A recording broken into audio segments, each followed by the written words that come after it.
Hello student, welcome to DDM Pharma classes. Today I will discuss you antiviral drug. अगर आपको कुछ भी नहीं समझ में आता है तो आप पहले जो टर्म्स हैं उसको तोड़ दें, ठीक है। एंटीवायरल ड्रग मतलब कि एंटी मतलब होता है अगेंस्ट, ठीक है। एंटी का क्या मतलब, इसको आप यहाँ से तोड़ दीजिए। एंटीवायरल ड्रग, एंटी का मतलब होता है अगेंस्ट, ठीक है।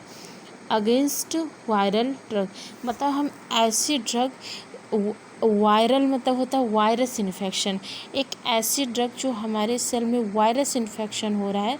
अगेंस्ट मतलब होता है किसी चीज़ को रोकना, वहीं पे स्टॉप कर देना। तो ऐसी ड्रग जिसका यूज हम वायरस इन्फेक्शन को रोकने के लिए करते हैं या जो वायरल इन्फेक्शन को ट्रीट करने के लिए करते हैं उसको हम क्या बोलते हैं, एंटीवायरल ड्रग, ठीक है।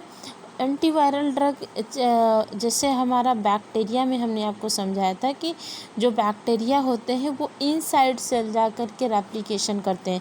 मतलब अगर वन बैक्टीरिया की एंट्री हमारे सेल के इनसाइड हो गई तो वो कई हज़ारों बैक्टीरिया बन जाते हैं और हम एक नॉर्मल इन्वायरमेंट में लगभग करोड़ों बैक्टीरिया, वायरस, प्रोटोजन, ये जो हमारे पैथोजेंस होते हैं इन सभी से हम लोग ट्रीट करते हैं, ठीक है।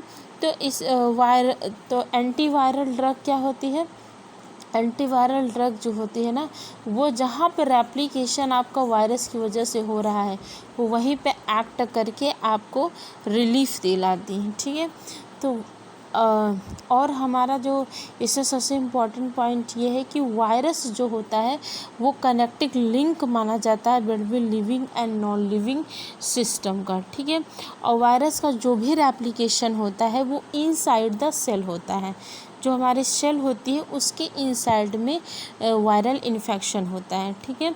और अगर हम वायरस की फिजियोलॉजी को समझना चाहते हैं या फिर एंटीवायरल ड्रग हमारी बॉडी या हमारे सेल के इनसाइड कैसे वर्कआउट करते हैं, अगर हम उसको समझना चाहते हैं तो सबसे पहले हमें वायरस की खुद की प्रॉपर्टी समझना पड़ेगा, ठीक है। तो वायरस जो होता है उसका जेनेटिक मटेरियल मेनली आरएनए होता है, ठीक है। तो हमारे पास दो ही टाइप के जेनेटिक मटेरियल होते हैं, या तो डीएनए होते हैं या तो आरएनए होते हैं। कोई ऐसे तो मोस्टली जो 90% केसेस है उसमें सभी का जो जेनेटिक मटेरियल होता है वो हमारा डीएनए होता है, ठीक है। तो एक ही टाइप का जेनेटिक मटेरियल इन्वॉल्व होगा और ऐसा नहीं है कि हमेशा वायरस में आरएनए ही अवेलेबल है।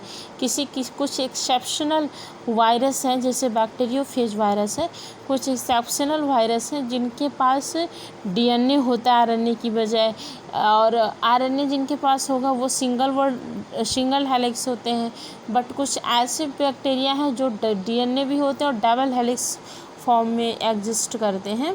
तो मतलब वायरस में यही क्वालिटी होती है कि इनके पास एक ही टाइप का जेनेटिक मटेरियल या तो डीएनए ही होगा या तो आरएनए होता है, ठीक। और जो वायरस का जब आप स्ट्रक्चर देखेंगे तो स्ट्रक्चर देखेंगे कि इसके जो वायरस होता है उसके चारों तरफ एक कवरिंग पाई जाती है। वो कवरिंग जो होती है वो प्रोटीन कोट कहलाती है, जो वायरस के जीन को क्या करती है, प्रोटेक्ट करती है, ठीक है। जो वायरस के जीन को प्रोटेक्ट करेगी। और फिर वो जो हमारा जेनेटिक कोड होगा जो प्रोटीन फॉर्म में एग्जिस्ट कर रहा है, जिसको एक प्रकार से हम कैप्सिड बोलते हैं, तो उसकी भी जो कवरिंग होती है उस कवरिंग को हम क्या बोलते हैं, इनवेलप, ठीक है। इनवेलप जो होता है एक हमारा लिपिड है जो सराउंडेड होता है लिपिड कोट से and they are outside the cell. और ये प्रोटीन कोड जो होता है वो इनसाइड सेल होता है। मतलब कि वायरस जो होते हैं हमारे वो एक्ट करते हैं इनसाइड सेल, बट इन्वेलप जो होता है हमारा वो आउटसाइड ऑफ द सेल होता है। अब देखिए एंटीवायरल जो होते हैं, जो वायरस का ट्रीटमेंट कितने टाइप्स का वायरस का इन्फेक्शन हो सकता है, उसमें सबसे पहले हमारा हर्ब्स है, जैसे सीएमबी है, रेस्पिरेटरी सिस्टम, एचआईवी की केस में या फिर हेपेटाइटिस, इन सब के केस में वायरल इन्फेक्शन ज़्यादा होते हैं। अब देखिए ईजिली हम कैसे पढ़ सकते हैं वायरस को। एक जैसे एविएवीर एंड नफोवीर होता है। दोनों की जो लास्ट सोसी देखिए वीर है, मतलब इनकी सेम कैटेगरी है, ठीक है। वायरस जो होते हैं वो मल्टीप्लाई हो जाते हैं एक कॉम्प्लेक्स प्रोसेस के थ्रू, बट ये कभी भी बाइनरी प्रोसेस के, मतलब वायरस का जो मल्टीप्लिकेशन है वो एक कॉम्प्लेक्स प्रोसेस है, सिंपल प्रोसेस नहीं है। जबकि बैक्टीरिया वगैरह में इजीली वो रेप्लिकेट होके नंबर्स अपने बढ़ा लेते हैं, ठीक है। क्योंकि बैक्टीरिया में जो होता है बाइनरी फिजन्स पाया जाता है, उनकी सेल टूट करके कई बॉडीज़ का फॉर्मेशन कर लेती है, बट वायरस में ऐसा नहीं होता है। इसलिए वायरस में जो मल्टीप्लिकेशन होता है वो एक कॉम्प्लेक्स प्रोसेस के थ्रू होता है, दूसरी इसमें बाइनरी प्रोसेस नहीं होती है।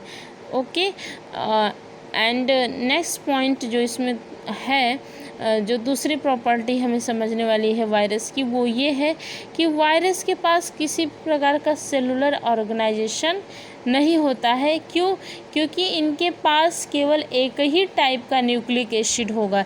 न्यूक्लिक एसिड का मतलब है कि एक ही टाइप का इनका जेनेटिक मटेरियल होगा, या तो डीएनए होता है या तो आरएनए होता है। और इस टाइप का जिनके पास इस तरीके का न्यूक्लिक एसिड, तो उसको हम बेसिकली क्या बोल सकते हैं, न्यूक्लियोइड भी बोल सकते हैं, ठीक है। अब देखिए, अगर हम वायरस को क्लासीफाई करना चाहते हैं कि इनकी कैटेगरीज क्या होगी, तो जो हम वायरस का क्लासिफिकेशन है वो बेसिकली 2 टाइप से कर सकते हैं। एक तो हमारा डीएनए वायरस हो सकता है, दूसरा हमारा क्या हो सकता है, आरएनए वायरस होता है। जो हमारा डीएनए वायरस होता है वो डिपेंड करता है होस्ट के एमआरएनए पॉलीमरेज, मतलब जो हमारी जेनेटिक्स में प्रोसेस होती है ट्रांसलेशन की, वो फॉलो अप करता है डीएनए, क्योंकि डीएनए से ही तो हमारा एमआरएनए बनता है, ठीक है। डीएनए से आरएनए का बनना ही आरएनए नहीं, एमआरएनए का बनना ही ट्रांसक्रिप्शन, और एमआरएनए से प्रोटीन का बनना ही क्या कहलाता है, ट्रांसलेशन।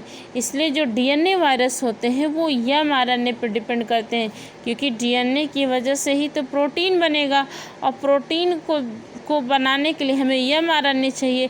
इसलिए जो डीएनए वायरस होता है वो एमआरएनए पर डिपेंड करता है, ठीक है।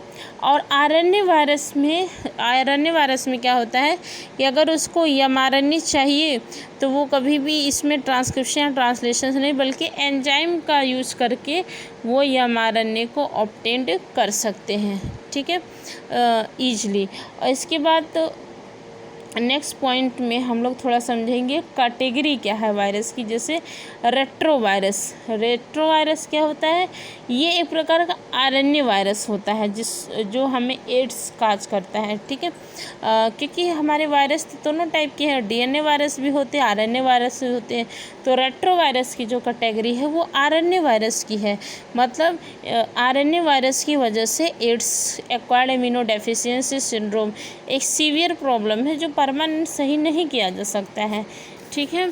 और जो वायरल एंजाइम होते हैं, अभी हमने आपको बताया ना कि अगर आरएनए वायरस हैं तो वो उनको जो एमआरएनए चाहिए होता है वो एंजाइम के हेल्प से यूज़ करके तो बनाते हैं, एंजाइम की हेल्प से।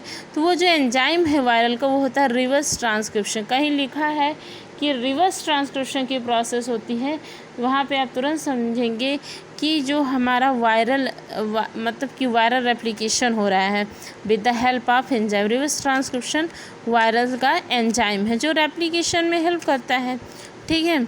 अब देखिए, जो हमारा एंटीवायरल ड्रग है वो किस किस चीज़ को अफेक्ट कर सकती है। सबसे पहले तो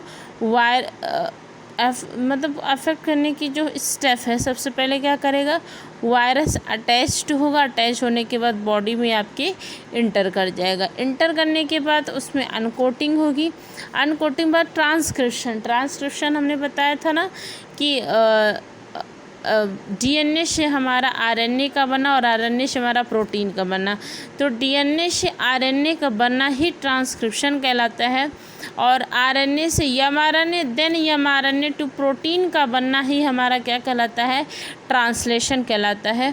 और इस ये जो मॉडल है, इस मॉडल को हम सेंट्रल डोग्मा मॉडल भी कहते हैं। ठीक है, अब देखिए nucleic acid synthesis. Nucleic acid का मतलब होता है, न्यूक्लिक एसिड से ही बेस की सीक्वेंसिंग होती है। मतलब प्रोटीन को अगर बनना है तो उसमें हमें बेस को सीक्वेंस में लाना पड़ेगा और मतलब जेनेटिक कोडिंग करना पड़ेगा। तो जेनेटिक कोडिंग के लिए हमारा न्यूक्लिक एसिड ही रिस्पॉन्सिबल होता है। तो न्यूक्लिक एसिड सिंथेसिस या तो डीएनए से होती है या फिर आरएनए से होती है। इसके बाद बडिंग होगा, बडिंग होने के बाद वो जो वायरस रेप्लिकेट हुए हैं वो रिलीज हो जाएंगे। ठीक है, अब देखिए एंटीवायरल ड्रग की प्रॉपर्टी हम उसकी मार्फोलॉजी एंड उसकी मार्फोलॉजी के हिसाब से देख लेते हैं। ठीक है, देखो जो हमारा एक वायरल जीन होता है उसके पास एक जीनोमिक न्यूक्लिक एसिड होता है और वो जो जीनोमिक न्यूक्लिक एसिड होता है या तो डीएनए होगा या तो आरएनए होता है।